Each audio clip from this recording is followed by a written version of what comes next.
Hello everyone, welcome to OTC Fish Keeper, and this week I'm going to ask you guys to tell me if you think that this is the luckiest silver dollar fish ever or the unluckiest silver dollar fish ever. As many of you are aware, I've got two silver dollar fish that came with a tank that was actually given to me for free, and the tank was just a 20-gallon tank, and it had two or three angelfish, two silver dollars, a full-size blue gourami, a couple of black skirt tetras, and I would consider that a little bit unlucky, although the owner kept incredible care of the tank. They kept that tank spotless. It was a beautiful tank, and the fish were in fantastic shape. But I still consider that a little bit on the unlucky side because of the size of the tank. But they got a hold of me. I put them in a big tank, 125-gallon tank, lucky again. But then, in a 125-gallon tank, somebody started eating their fins, both the silver dollar fins, but only one's the unlucky one. I'll tell you why here in a sec. So then I'm thinking, okay, unlucky, but I have spare tanks, so I pulled one out to see if it was the silver dollars eating each other's fins or somebody else in the tank. And the one left in the tank still had his fins eaten, and the other one grew back, so that told me, unlucky guy, left in the tank, still got his fins nipped. So I put them together because I assumed that the silver dollars were not eating each other's fins. And they were, because when I put them back together, fins started disappearing on the new one as well as the old one. The old ones were already missing, so bad luck. However, I have another tank, so I took him out, put him in a 29-gallon tank by himself, and his fins grew back fantastically in that 29-gallon tank. They were doing an amazing job, and they looked great. But then, the 29-gallon tank sprung a leak. Unlucky. But I had a 55-gallon emergency quarantine tank set up right next to it, so took him out, put him in a quarantine tank. Lucky. But something happened. I don't know, it couldn't have been temperature because I floated him for half an hour, but for whatever reason I put him in there. I thought he had died. Unlucky. But he lived. Lucky. So then he's in that tank, and now he looks amazing. His fins have grown back fully. The one, all that will. He's got his right front pectoral fin is stunted and it's not going to grow back.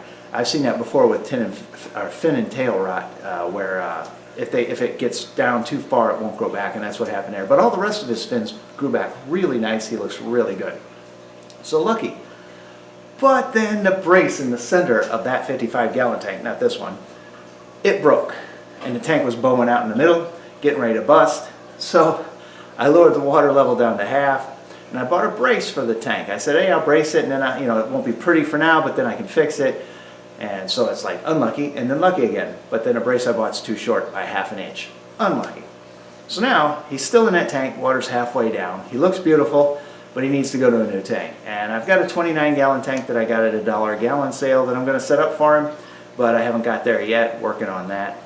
So you guys tell me, I'll show him here in a second. You guys tell me, do you think he's the luckiest fish or the unluckiest fish? Now I'm going to show you both silver dollars just so you get an update. This one here is the one who had good fins that got bit, and they wouldn't grow back for a long time, and I was having a hard time getting them to grow back.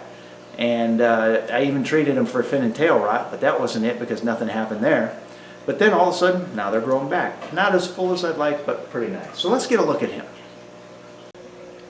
Okay, now here's the smaller of the two, and this is the one who wouldn't grow back for a while, but you can see now his tail's grown back pretty decent.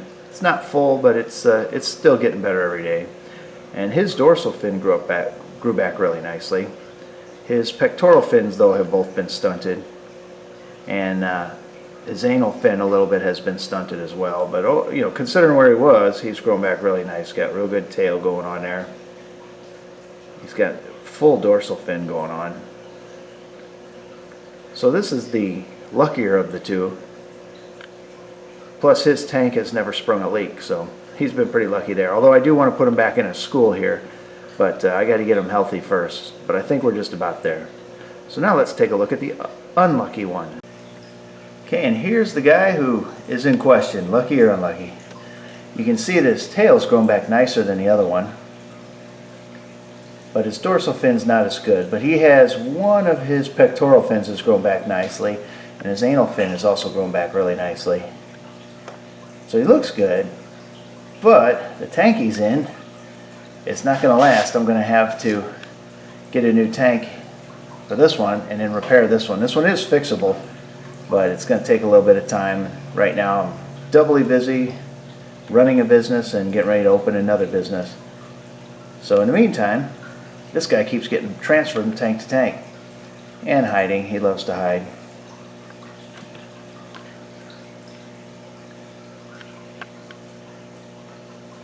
So you guys tell me, do you think he's the luckiest fish or the unluckiest fish?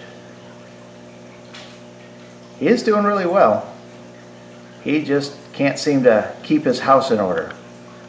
So be sure to hit that subscribe button now and hit the notification button, and we'll see you again real soon. And this is where his tank cracked this time. You can see it's not connected anymore. It was bowing out. Before I lowered the water level, these things were probably about 1.5 inches apart from each other. And now, you know, with the water level lowered, they're closer. But obviously, got some repairs to do.